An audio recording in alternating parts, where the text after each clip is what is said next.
ರೀ ಸೀನಿಯರ್, ಯಾಕ್ರಿ ಹೆಂಗೆ ಮಾಡಿದ್ರೆ? ಪಾಪ ಅವ್ರು ಬಂದು ಅಷ್ಟೊತ್ತು ಕಾಯ್ತಿದ್ರು, ನಾನು ಅಷ್ಟು ಸಲ ಬಂದು ಕೂಗ್ತಿದ್ದೆ, ಆದ್ರೂ ಆಚೆನೆ ಬರೋಕ್ಕಾಗದೆ ಶಟನ ನಿಮ್ದು. ಹೇಳದ್ನಲ್ಲ ಸ್ನಾನ ಮಾಡ್ತಿದ್ದೆ. ಸಾಕು ಸುಮ್ಮನಿರ್ರಿ, ಅಷ್ಟೊತ್ನಲ್ಲಿ ಎಂತದ್ರಿ ಸ್ನಾನ? ನನಗೆ ಗೊತ್ತು ಕಂಡ್ರೆ ನೀವು ಬೇಕು ಬೇಕು ಅಂತಾನೆ ಹಂಗೆ ಮಾಡಿದ್ದು ಅಂತ. ಅಲ್ರಿ ನಮ್ ರಂಜಿತ್ ಸರ್ ಅಂತದ್ ಏನ್ರಿ ಮಾಡಿರೋದು ನಿಮ್ಗೆ? ಮಾತಾಡಿ ಸೀನಿಯರ್.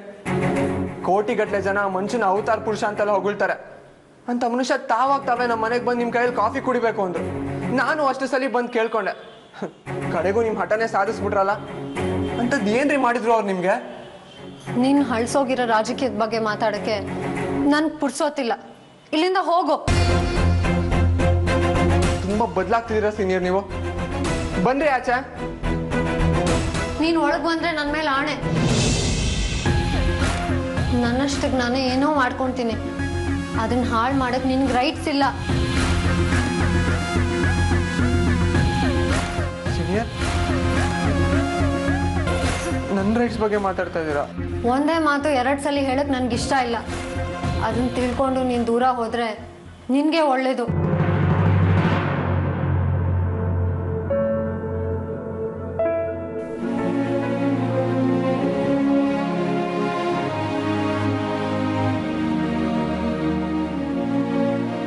ಭಗವಂತ, ನನ್ನ ಗಂಡ ಮಗುಕ್ಕಿಂತ ಮಗು ಕಣಪ್ಪ.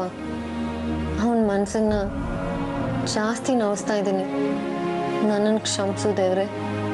ಅವನ ಮನಸ್ಸಿಂದ ನನ್ನನ್ನು ದೂರ ಮಾಡು.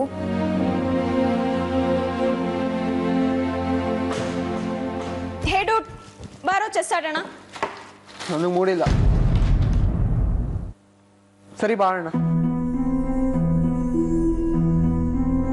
ಏಯ್, ಅವಳಲ್ಲಿ ಕೂತ್ಕೊಂಡು ವ್ರತ ಮಾಡ್ತಾ ಇದ್ರೆ ಅವಳು ಸಹಾಯಕ್ಕೆ ನಿಂತ್ಕೊಳ್ಳೋದು ಬಿಟ್ಟು ಇವಳ ಜೊತೆ ಆಟ ಆಡ್ತಾ ಇದೀಯಾ?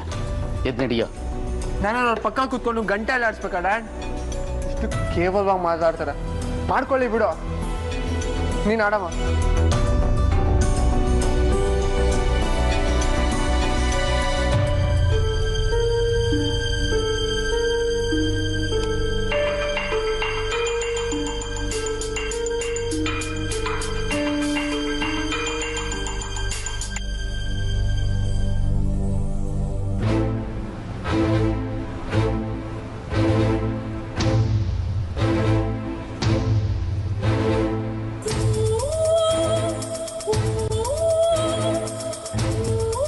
ನಿನ್ಕಿದ್ರೆ ಆಯ್ತು.